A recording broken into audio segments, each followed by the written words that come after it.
Good morning बच्चों। कल हमने करघे के मुख्य भाग पढ़े थे। आज हम करघे में क्या क्या प्रक्रियाएं होती हैं और किस प्रकार से उन प्रक्रियाओं के द्वारा वस्त्र निर्माण की प्रक्रिया होती है, वस्त्र बुनाई की जाती है, इसके बारे में पढ़ेंगे।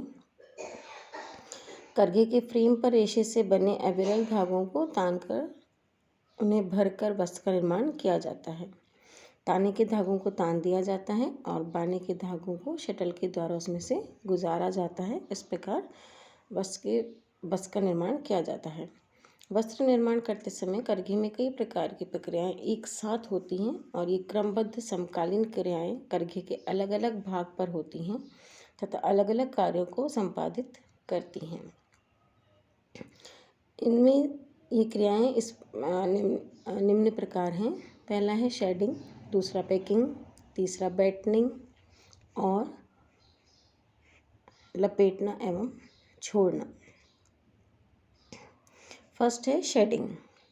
इस क्रिया में एक हार्नेस जो है वो ताने के ऑड नंबर के धागों को लेकर के ऊपर उठता है और इवन नंबर के धागे दूसरे हार्नेस के द्वारा नीचे ही रह जाते हैं।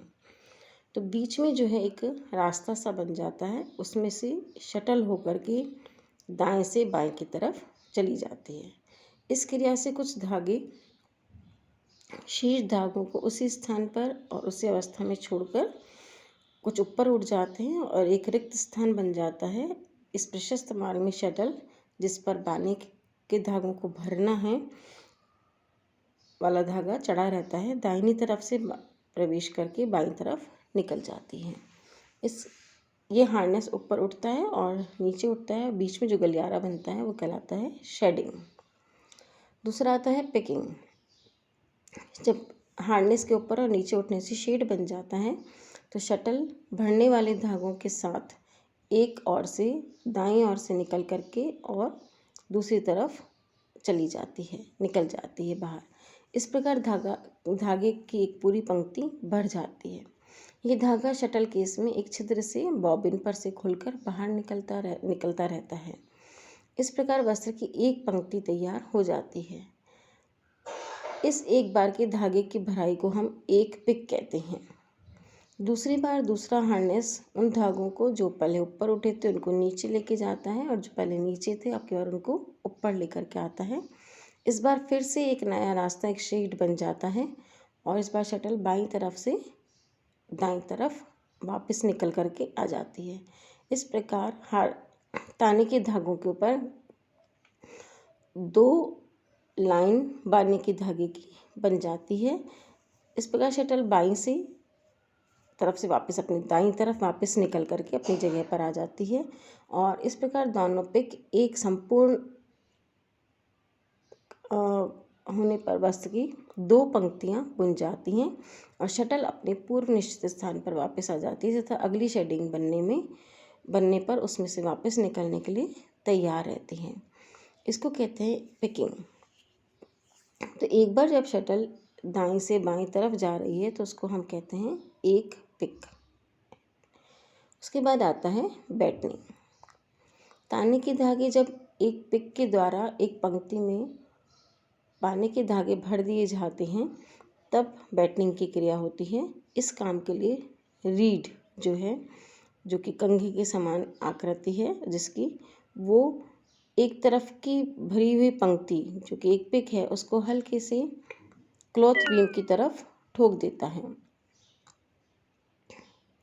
इससे पहले से बने हुए वस्त्र नए भरे हुए धागे सटकर ठीक से आपस में सट जाते हैं, समानांतर आ जाते हैं और ठोकने की इस क्रिया से वस्त्र की रचना और जो टेक्सचर है वो सघन हो जाता है। लेकिन झिरझिरे कपड़े में बैटनिंग अच्छी तरह से नहीं की जाती है। ठोकाई का काम बहुत अधिक भी नहीं होना चाहिए और बहुत कम भी नहीं होना चाहिए। जिस प्रकार का हमें वस्त्र चाहिए, जिस सतह हमें जिसकी सघन रचना चाहिए या चिकनापन चाहिए, उसी अनुसार उचित परिणाम के अनुसार ही रीड के द्वारा ठोकाई की क्रिया या बैटनिंग की क्रिया की जाती है। उसके पश्चात आता है लपेटना एवं छोड़ना। यह क्रिया करघे की क्लॉथ बीम और वार्प बीम करते हैं। जब रीढ़ के द्वारा ठोक करके समानांतर कर दिया जाता है तो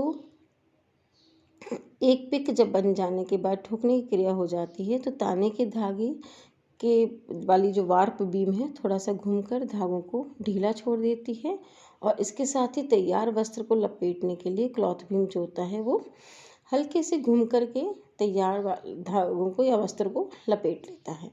दोनों ही बीम को लपेटने और छोड़ने की क्रिया इतनी शीघ्रता तथा कुशलता के साथ होती है कि ताने के धागे जैसे पहले तने हुए थे उसी प्रकार से तने हुए दिखाई देते हैं, वैसे ही अब तने हुए रहते हैं, क्योंकि और फिर से वही हार्नेस ऊपर उठती है और नीचे होती है और शटल की प्रक्रिया होती है पैकिंग की, और फिर बैटनिंग की क्रिया होती है और फिर से लपेटने और छोड़ने वार्प बीम और क्लॉथ बीम के द्वारा की जाती है। यह सबसे सामान्य करघे की प्रक्रिया थी और इसी के द्वारा जो है वस्त्र तैयार किया जाता है। ये सभी क्रियाएं शेडिंग, पैकिंग, बैटनिंग, लपेटना एवं छोड़ना इनकी अनवरत लगातार एक के बाद एक पुनरावृत्ति होती रहती है और वस्त्र तैयार हो करके क्लॉथ बीम के ऊपर लिपटता रहता है। सामान्य करघों के अतिरिक्त आजकल एक शटल विहीन करघे भी खोज निकल गई है उनकी। इससे इनकी रफ्तार बढ़ जाती है। ये प्राय प्रति मिनट 200 फिक्स रहती है। कई जगह पर इनमें ध्वनि भी कम होती है। वैसे पहले के जो करघे बने हुए थे उनके अंदर ध्वनि, हार्नेस ऊपर नीचे उठना और ये सब बहुत ज़्यादा आवाज़ होती थी। अब के जो लूम आए हैं उनमें इतनी अधिक आवाज़ नहीं होती है। तो यह था वस्त्र बनाने की पूरी प्रक्रिया। इसके पश्चात आता है बुनाई के प्रकार। जैसे आपके कोर्स में 3 ही हैं, प्लेन, ट्विल और सैटिन, लेकिन मैं आपको फिर भी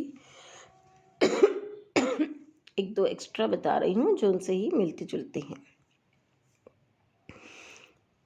वस्त्र के निर्माण में कई प्रकार की बुनाई विधियाँ प्रयोग में की जाती हैं और ये ताने और बाने के धागे के ऊपर और नीचे से निकलने का ही अंतर होता है कि बाने के धागे ताने के धागों में से किस प्रकार से हमें नमूना चाहिए, किस प्रकार से निकलना है उनको। इस आधार पर ही बुनाई के प्रकार निर्धारित होते हैं। प्रत्येक बार उठने वाले धागे पृथक पृथक हार्नेस से नियंत्रित रहते हैं। हार्नेसों की संख्या बुनाई के नमूने पर निर्धारित होती है। वास्तव में ताने और बाने के आपस में गूंथने की जो विधि है बुनाई के प्रकार की वही निर्णायक है। तो हम सबसे पहले पढ़ते हैं सादी बुनाई, प्लेन बीम या सादी बुनाई। सादी बुनाई सबसे साधारण हार्नेस के द्वारा की जाती है। ये बुनाई सबसे साधारण तरीके से होती है। इसमें केवल 2 ही हार्नेस रहते हैं और 2 ही पंक्तियों की पुनरावृत्ति होती है। इस बुनाई में कोई अधिक श्रम नहीं लगता, समय भी कम लगता है। इस बुनाई के लिए करघे में 2 हार्नेस रहते हैं। एक हार्नेस सम धागों को तथा दूसरा हार्नेस विषम धागों को ऊपर उठाता है। प्रथम बार पहला हार्नेस सम धागों को ऊपर उठा देता है तथा शटल सम धागों के नीचे से तथा विषम धागों के ऊपर से होकर के निकल जाती है। लौटते समय बाएं से दाएं तरफ आते समय शटल हार्नेस पहले वाला नीचे हो जाता है जो ऊपर उठा था, और सम धागों का नीचे हो जाता है, विषम धागों का ऊपर हो जाता है। और इस बार जो शटल है वो विषम धागों के नीचे से होकर के गुजरती है और सम धागों के ऊपर से होकर के। इस प्रकार वस्त्र की एक पंक्ति बन जाती है और इसी क्रम से संपूर्ण वस्त्र तैयार हो जाता है। तो इस प्रकार जब वस्त्र तैयार होता है तो आप ये देखेंगे कि सबसे सिंपल है कि एक बार सम धागे भर लिए गए हैं और एक बार विषम धागों के ऊपर से निकली है। उसके पश्चात आता है रिब बुनाई। ये बुनाई भी सादी बुनाई का ही एक रूप ही है। इसमें केवल अंतर इतना ही होता है कि ताने या बाने के धागों को हम अलग अलग मानते हैं। जैसे हमने ताने के 3 धागों को हम एक धागा मानेंगे और हार्नेस में 3 एक साथ ताने के धागे लगे रहेंगे, यानी 3 धागे सम रहेंगे पहले, फिर 3 धागे विषम रहेंगे, फिर 3 धागे सम रहेंगे, फिर 3 धागे विषम रहेंगे। और ऐसे ही बाने के धागों को भी हम 2, 4 कितने भी हम मान सकते हैं। तो यह जो सादी बुनाई का ही रूप है, केवल इतना ही अंतर रहता है कि हम 3 धागों को या 2 धागों को हम एक मानते हैं ताने के, और उसी अनुसार हम कार्य करते हैं। तो इस विधि से बुनाई करते समय किसी एक और के धागों को हम अधिक मोटा रखते हैं, चाहे हम ताने के रखें चाहे हम बाने के रखें। तो निश्चित संख्या के धागों को एक मान करके बुनाई की जाती है, और जिस तरफ का धागा हम अधिक रखते हैं उस तरफ के धागे वस्त्र के ऊपर अधिक दिखाई पड़ते हैं, और जो दूसरा धागा जो हम कम ले रहे हैं उस तरफ के धागे मोटे धागे के नीचे छिप जाते हैं। तो मोटा धागा वस्त्र की सतह पर धारियों के रूप में दिखाई पड़ता है, और इसीलिए हम इसको धारियाँ या रिब बुनाई कहते हैं, या हम इसको तानेवार या बानेवार भी बुनाई कह सकते हैं। उसके पश्चात आता है बास्केट बुनाई।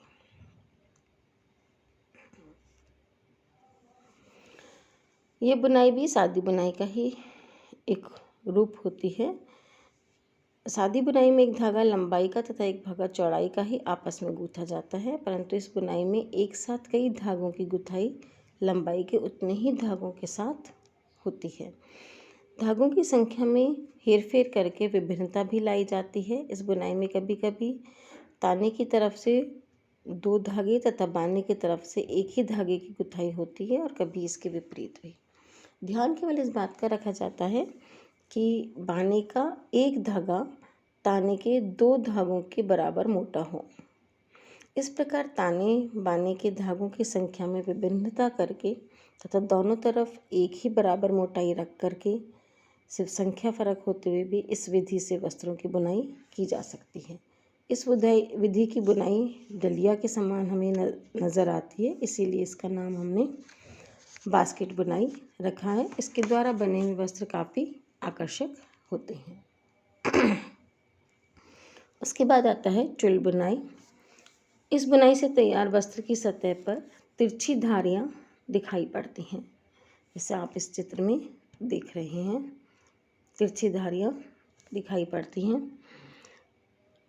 ये धारियाँ दाईं तरफ भी हो सकती हैं और बाईं तरफ भी हो सकती हैं। इस बुनाई की बाने का धागा ताने के कई धागों के ऊपर से निकलकर ताने के किसी एक धागे के नीचे से निकलता है, और फिर उतने ही धागों को पार करके पुनः एक में फंसता हुआ निकलता है, और अंत तक इसी प्रकार पूरी पंक्ति भर जाती है। अगली पंक्ति में भी इसी क्रम से चलता है, लेकिन अंतर यही होता है कि जिस एक धागे के नीचे से पहले निकला था, इस बार उसके अगले वाले धागे के नीचे से निकलता है। इस बार जब हम एक धागे को छोड़ करके अगले फिर उससे अगले में निकालते हैं तो हमें तिरछी धारियाँ इसीलिए नज़र आती हैं। तिरछी रेखाएं तानेवार तथा बानेवार दोनों तरफ से हो सकती हैं। वस्त्र पर इस बुनाई विधि ट्रिल्स जो बुनाई विधि है ये बहुत ही सुंदर दिखाई पड़ती है। उसके बाद आता है साटन। साटन बुनाई एक विशेष बुनाई विधि का तरीका है। इस विधि में बुने हुए वस्त्र की सतह पर ताने के धागे प्रमुख रूप से दिखाई देते हैं तथा बाने के धागे छिप जाते हैं। इस बुनाई से वस्त्र की सतह चिकनी हो जाती है तथा चमकदार लगती है। इस बुनाई में बाने के धागे ताने के अनेक धागों को फांदकर कहीं किसी एक के नीचे से निकलते हैं, दूसरी बार भी ये अनेक धागों को एक साथ फांदते हैं। बुनाई हो जाने के बाद वस्त्र की सतह पर ताने के लंबे लंबे फ्लोट्स नज़र आते हैं। पानी का धागा जो इससे बहुत दूरी पर कहीं एक जगह फंसता है, ऊपरी वस्त्र की सतह की ओर बहुत कम दिखाई पड़ता है। इसमें बहुत अधिक चमक होती है क्योंकि एक ही तरफ के धागे नज़र आ रहे हैं। इसी प्रकार से साटिन के समान सैटिन बुनाई होती है।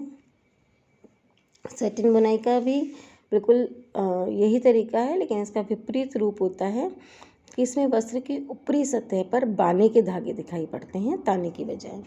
ताने के धागों को नीचे दबाया जाता है और बाने के धागे के लंबे लंबे फ्लोट्स नज़र आते हैं।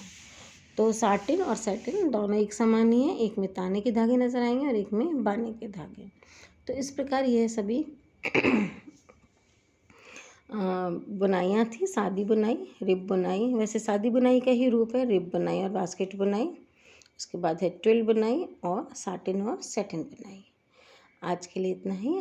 आप ये बुनाई के डायग्राम्स अच्छे से देखिएगा और इनमें आप अंतर देखिएगा क्या है। मैं एक आपको क्वेश्चन दे रही हूँ कि सभी बुनाइयों में क्या अंतर है, इसको स्पष्ट करिए। धन्यवाद।